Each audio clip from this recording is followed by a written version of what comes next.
สบายดีพี่น้องวันนี้ก็เข้าป่าเนาะเข้าป่ามาเห็ดก็เห็ดกำลังออกดอกกำลังงามอยู่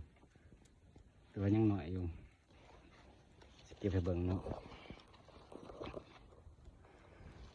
เดี๋ยวจะถ่ายวิดีโอให้เบิ่ง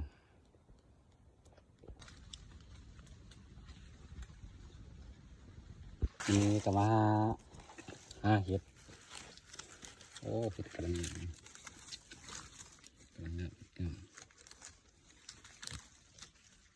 สิเก็บไปเล็กยังไงเล็กน้อยบุเก็บ